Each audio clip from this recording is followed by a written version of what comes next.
أعوذ بالله من الشيطان الرجيم. بسم الله الرحمن الرحيم.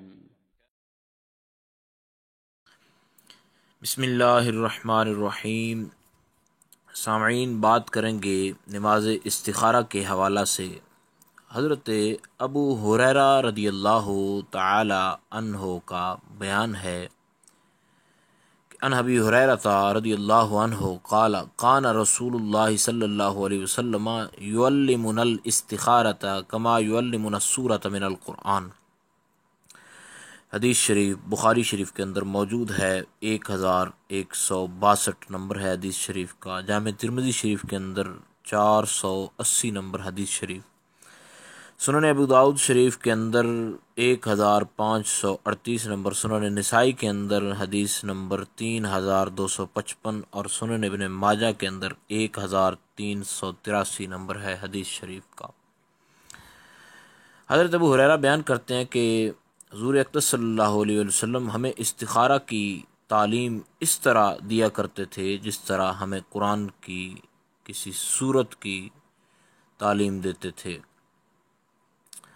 تو استخارہ کا مفہوم یا اس کا فائدہ کیا ہے؟ لفظ استخارہ کا مطلب ہے بھلائی چاہنا، طلب خیر اور باعتماد ہستی سے مشاورت کرنا۔ جس چیز کی اہمیت و افادیت جتنی زیادہ ہوتی ہے اتنی ہی اس کی تعلیم دی جاتی ہے، اس کا درس دیا جاتا ہے، اس کی طرف متوجہ کیا جاتا ہے۔ مثلا قرآن کریم کلام الہی ہے، بے مثل ہے اور بڑی فضیلت والا ہے۔ اس کا ایک حرف پڑھنے سے 10 نیکیاں اللہ رب العالمین عطا فرماتا ہے۔ تو قرآن کے مسلمانوں پر کئی حقوق ہیں، جن میں سے چند ایک یہ ہیں: اس کو پڑھنا، اسے سمجھنا، اس پر عمل کرنا، دوسرے لوگوں کو اس کی تعلیم دینا۔ حضور اقدس صلی اللہ علیہ وسلم کا فرمان علی شان ہے، خیرکم من تعلم القرآن وعلمہ، کہ تم میں سے سب سے بہتر وہ شخص ہے جس نے قرآن سیکھا اور پھر اسے سکھایا۔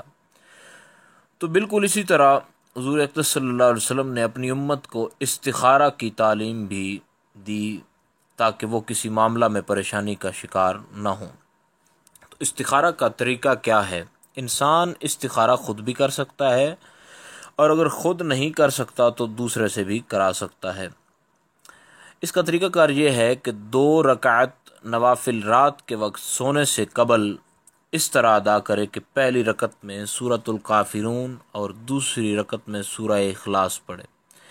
نماز کے بعد یہ دعا پڑھے، اللہم انی استخیرک بعلمک واستقدرک بقدرتک واسألک من فضلک فإنک تعلم ولا اعلم وتقدر ولا اقدر وانت علام الغیوب۔ اللہم ان کان ھذا الامر خیرا لی فی معیشتی وخیرا لی فی عاقبت امری فیسرہ لی وبارک لی فیہ۔ جس شخص کو زیادہ جلدی ہو وہ یہ دعا جو ہے وہ پڑھ سکتا ہے۔ اس کے علاوہ تھوڑی طویل دعا بھی ہے، لیکن یہ دعا جو ہے وہ کفایت کر جاتی ہے۔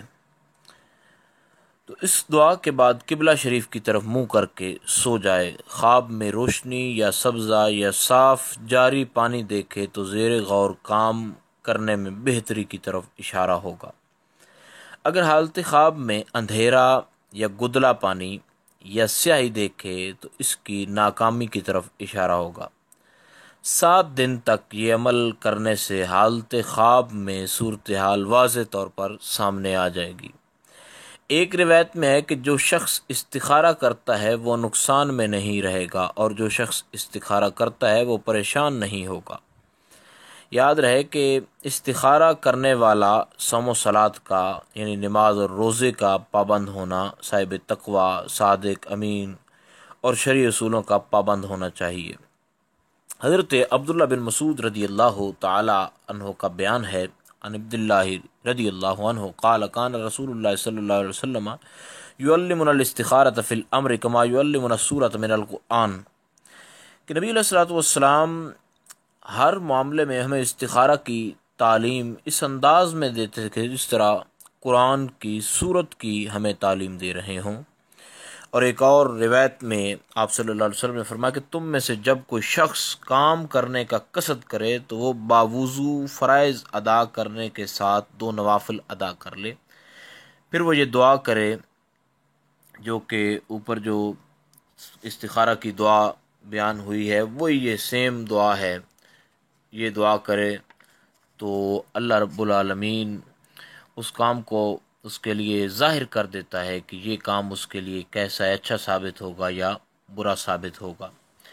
تو استخارہ کے حوالے سے چند اہم مسائل ہیں، وہ بھی سامعین آپ سماعت کر لیں کہ استخارہ کے حوالہ سے چند اہم جو مسائل ہیں ان میں سے یہ کہ استخارہ کا مقصد اللہ تعالی اور بندہ کے تعلق میں استحکام پیدا کرنا ہے۔ استخارہ ایسے معاملہ میں کیا جا سکتا ہے جس سے انسان تذبذب کا شکار ہو، یقینی طور پر کوئی سمت متعین کرنے میں کامیابی نظر نہ آتی ہو، اور وہ امور جو خیر و شر اور نفع و نقصان دونوں کا احتمال رکھتے ہوں تو ان میں استخارہ اکثر طور پر کیا جاتا ہے اور کرنا بھی چاہیے، اور محرمات و ممنوعات، فرائض و واجبات اور وہ امور جو روزمرہ زندگی مثلا کھانے پینے، سونے جاگنے، لباس وغیرہ کے بارے میں استخارہ نہیں کیا جا سکتا۔ جہاد اور حج وغیرہ کے لیے استخارہ نہیں کیا جا سکتا، البتہ ان کے تعین وقت کے حوالہ سے کیا جا سکتا ہے۔ دعائے استخارہ سے قبل درود شریف اور سورۃ فاتحہ جو پڑھنا یہ مستحب ہے، اور بہتر یہ ہے کہ استخارہ جو ہے وہ 7 بار کیا جائے، اگر اس سے قبل مقصد حاصل ہو جائے تو اسی پر اکتفا جو ہے وہ کیا جا سکتا ہے۔ امید ہے کہ اس ویڈیو میں استخارہ کے حوالہ سے آپ کو پتہ چل گیا ہوگا کہ استخارہ کیسے کرنا ہے، اور اس کے بعد کیا کچھ نظر آئے تو اس کا کیا مطلب ہوتا ہے۔ اگر مزید پھر بھی کوئی اس حوالے سے مسئلہ ہو تو آپ نیچے کامنٹ میں پوچھ سکتے ہیں۔ مزید اچھی اپڈیٹس کے لیے، شرعی مسائل کے لیے سبسکرائب کریں مدینہ چینل۔ السلام علیکم ورحمۃ اللہ وبرکاتہ۔